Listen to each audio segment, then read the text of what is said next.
ainda há algo a dizer sobre Machado de Assis? O Bruxo do Cosmo Velho já foi tão revisado, tão revirado em sua obra, que às vezes a gente tem essa sensação.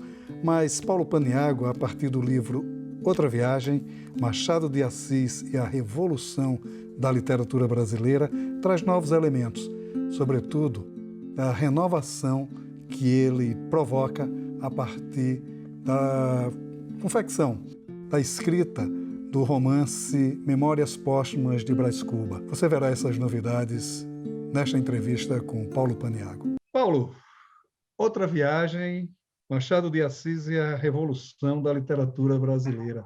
O livro desperta por uma questão curiosíssima.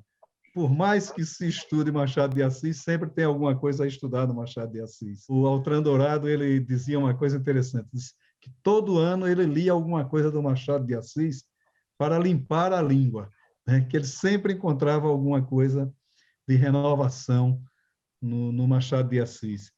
Que renovações ainda tem assim no Machado a partir desse trabalho que você fez, que parte do Memórias Póstumas do Brás Cuba?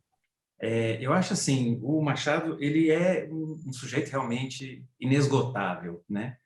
A gente estuda, e por mais que aprenda, ainda tem coisas a desencavar, a descobrir, né? É sempre uma nova descoberta. E eu comecei a estudar um pouco mais e novamente, e eu acho que um pouco isso que você mencionou, né? A novidade de reler sempre. É um escritor que eu estou sempre procurando reler, e num determinado momento eu percebi que eu precisava dizer alguma coisa sobre isso.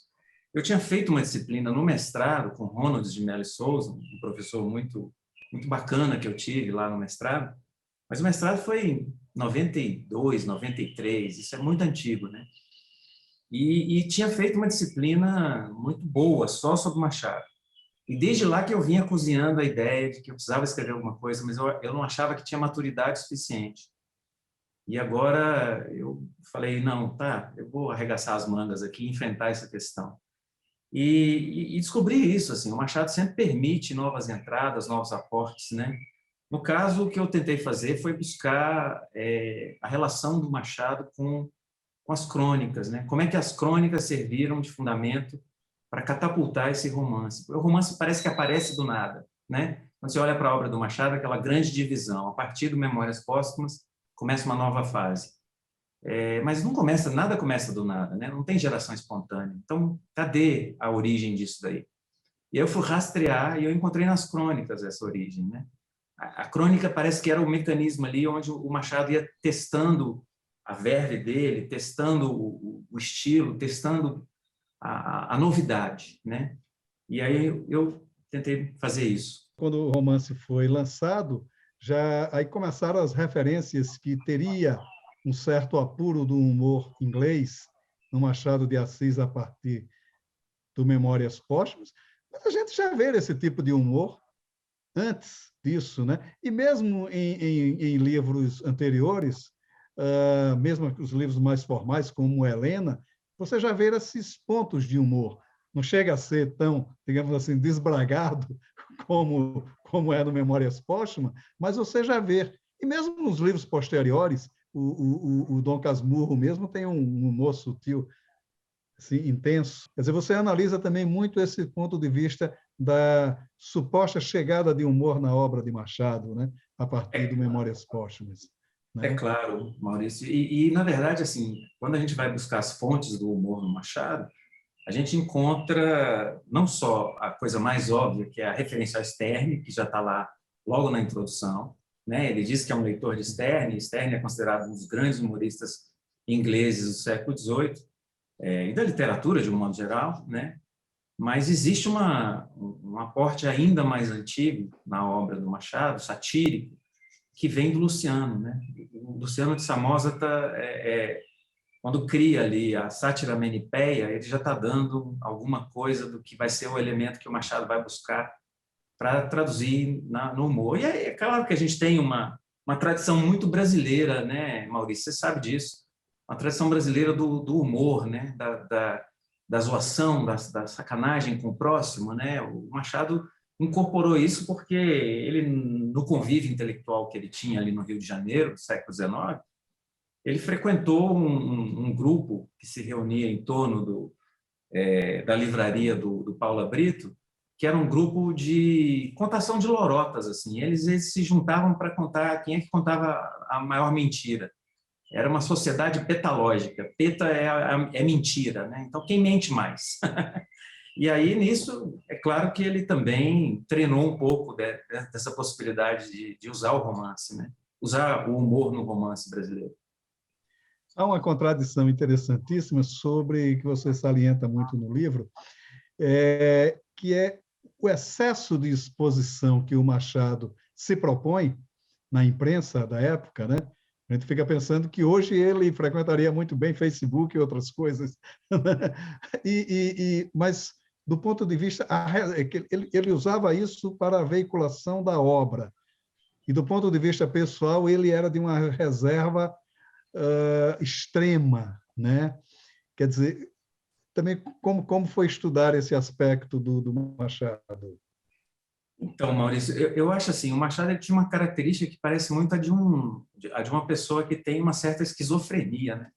Ele é um sujeito muito afável, do ponto de vista social, ele é um cara que se relaciona muito bem, tanto que, quando foi fundada a Academia Brasileira de Letras, ele foi alçado à condição de presidente e ficou nessa condição até morrer, né? Você vê que é uma pessoa que tem um trato social muito intenso, que ele exercitava também, óbvio, né, nas colunas que tinha nos jornais da época. E essa vida é muito contraditória em relação ao outro lado do Machado, que é o lado de não ser muito reservado, né, de frequentar pouco. Frequentava com a Carolina, com a mulher dele, a roda social ali mais próxima de casa, mas ele era um cara muito, nesse aspecto, até tímido, né? O que é curioso e parece contraditório, mas essas duas facetas conviviam bem, parece, né? Em que pese talvez um lado dele ter uma certa vergonha da condição de saúde dele. Ele era um cara que era epilético, então tinha de vez em quando algumas crises, inclusive algumas em público. Ele não gostava muito, porque havia um estigma na época em relação a essa condição. Então ele tinha uma certa resistência, né, em mostrar o lado mais pessoal. Mas, por outro lado, tinha esse convívio, né? Essa interação, essa interseção. E a dificuldade maior que eu me ressenti muito é porque o Machado fez questão de esconder muito a vida pessoal dele. Por exemplo, ele não deixou quase nenhuma correspondência pessoal ativa, no sentido de, né? E a correspondência que ele trocou com a mulher dele, ele fez questão de pedir para as vizinhas que queimasse antes de morrer. Então, ele abriu muito mão de deixar uma coisa pessoal, né? Até onde se sabe, ele não escreveu diário, né? E é muito difícil você encontrar diários de contemporâneos do Machado, outros escritores, ou, enfim, né, das pessoas ali em torno, para, de repente, levantar uma informação um pouquinho mais suculenta, vamos dizer assim, né? Dessa vida pessoal, do lado biográfico do Machado. Então, é muito complicado você traçar a biografia. Tanto que a biografia que hoje tem, que é a mais reconhecida, que é a do Magalhães Júnior, você lê e percebe que tem uma certa... Ele é muito minucioso, ele faz um trabalho que é muito bacana, mas, querendo ou não, acaba se tornando um trabalho superficial, né, num certo aspecto. É muito difícil você chegar realmente no humano do Machado, né? O que tem ali, ele só deixou transparente realmente na obra, né? Nos textos. Há um aspecto interessante nesse humor, porque ele acaba deixando posicionamentos, inclusive políticos, que eu acho que é uma das grandes injustiças que se fazem ao Machado, é que ele não teria um posicionamento político claro. Quando na obra dele ele deixa isso muito claro. Inclusive na famosa crônica que ele brinca com o Luiz Murat, parabeniza o amigo Luiz Murat, que perdeu a eleição para a Câmara dos Deputados. Ele já tinha, inclusive, encomendado o terno da posse, mas não sabe do mal do que ele se livrou, né? É melhor ele ficar com a poesia mesmo, então, esse negócio. Então, quer dizer, ele tinha um posicionamento crítico à Câmara dos Deputados com relação a isso. E você relembra uma passagem muito interessante, que é a passagem no Dom Casmurro, do ex-escravo dele batendo no escravo, né? Um ex-escravo do Brás Cuba, que ele alforria, E tempos depois encontra com esse escravo batendo em outro escravo, o que não deixa de ser uma crítica violentíssima à estrutura da escravidão, que mesmo alforriado continua mantendo em si, não é? Quer dizer, ele se posicionava na sua obra, então. Sim, claro, e é uma posição, às vezes, que você encontra também na vida do Machado, Maurício, porque, por exemplo, chegou uma petição ao Ministério, onde ele era o secretário, né, ele era o chefe de gabinete, e ele é encarregado, então, de responder essa petição. Era a petição de dois ex-escravos, de duas pessoas, né, ex-escravizados, que estavam se contrapondo ao antigo dono deles, né? E a posição do Machado nessa resposta é muito clara. Ele se posiciona favorável aos ex-escravizados, quer dizer, você percebe que ele tem uma postura política muito clara, né? Nas crônicas ele acaba disfarçando um pouco, mas você percebe claramente qual é a postura dele. É um sujeito que é considerado para a época um liberal, que não é exatamente, né? Embora tenha sido sempre um defensor do Império e ficou um pouco de cara fechada quando entrou a República, mas conviveu com ela e continuou funcionário, o que também é sinal do apreço que ele tinha do ponto de vista social. Quer dizer, ele foi mantido naquele cargo ali, mesmo tendo sido um grande defensor do Império, né? O que é foi de uma certa inteligência da época mantê-lo ali naquela posição, porque era realmente um cara muito qualificado. Então, essa qualificação decorre de uma visão de mundo, né? O Machado tinha uma visão de mundo e, portanto, uma visão também política. Se hoje a gente tem uma certa resistência em relação a alguma parte dessa visão, mas tem nela uma coerência muito grande, né? Ele é um cara que sabia o que ele queria e defendia muito bem isso. E na obra isso transparece de maneira muito bem humorada, né? Nos xistes, nas brincadeiras, no jeito que ele abordava a questão. Você, no livro, defende a posição de que o Memórias Póstumas do Brás Cuba é um divisor de águas não só na obra do Machado de Assis, mas na própria literatura brasileira, e que depois dele, que ele teria norteado toda a obra futura, né? Toda a obra seguinte, embora tenha sido um pouco encoberta pelo Mulato, do Aloysio de Azevedo, que foi lançado no mesmo ano. Por que essa importância do Memórias Póstumas de Brás Cuba? Eu vejo a questão da seguinte maneira. Eu acho que, primeiro, tem uma questão aí em relação ao Luiz de Azevedo, que é a repercussão pública, vamos dizer assim, a repercussão social, a primeira, a mais imediata. E aí, de fato, a obra do Aloysio repercutiu mais no primeiro momento. Mas no longo prazo a gente consegue perceber que a obra do Machado é muito mais revolucionária e ela é realmente a obra que a gente pode entender como a grande inauguradora do gênero romance no Brasil. Claro, há romances anteriores à obra do Machado, mas ele é o primeiro romance, efetivamente, que a gente pode dizer, esse é um romance nacional, esse é um romance que fala do Brasil, esse é um romance de uma perspectiva brasileira, né? Uma perspectiva brasileira que não recusa as influências externas, que incorpora essas influências, e aí até a gente pode dizer, Maurício, num certo sentido, ele antecipa o movimento modernista, que vai fazer, né, justamente essa defesa da deglutição do que vem de fora, né, desse canibalismo do que vem lá de fora, que é talvez a grande sacada do Oswald de Andrade. Mas o Machado já está fazendo esse movimento, né? Ele está fazendo isso antes de todo mundo. Então, de fato, ele consegue dar um pontapé muito brilhante e depois não se verifica uma manutenção de uma compreensão. Essa compreensão só vai se dar bem mais tarde, quando, de fato, os analistas começaram a olhar para aquela obra e perceber a grandiosidade que ela tinha, né? E aí, com os primeiros estudos ali, né, com a Lúcia Miguel Pereira, aí a coisa começa a voltar e aí se começa a perceber qual é realmente, efetivamente, a grande contribuição do Machado para a história da literatura. E é impressionante porque ele, embora quebre o paradigma da linguagem da época, ele quebra o paradigma da estrutura narrativa da época, né? O fato dele ter trazido uma coisa surrealista, né? O morto como narrador, né? Já denota isso. E depois vem influenciar até o Gabriel Garcia Marques, tem um conto dele que o morto narra o próprio enterro, né? E o Gabriel Garcia Marques conhecia a literatura brasileira, tanto que ele chegou a resenhar, salvo engano, o 15, da Raquel de Queiroz, numa edição argentina, acho que é uma coisa assim, quando ele era jornalista, né? Então, quer dizer, essa questão dessa influência que ele acaba jogando para as gerações futuras, né?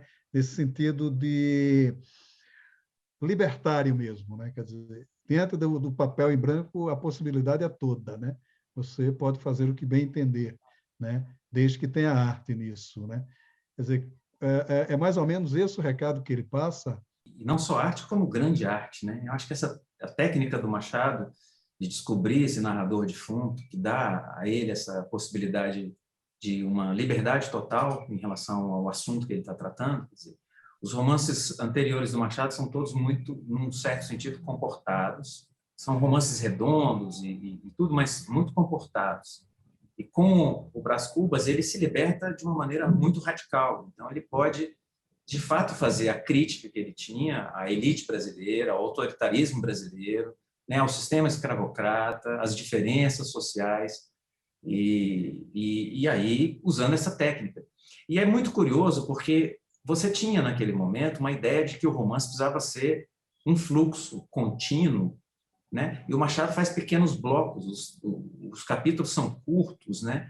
Quase autônomos. Eu defendo nesse meu livro que eles são autônomos, que há uma autonomia para o capítulo, que ele pode ser lido como um mini conto, um microconto, né?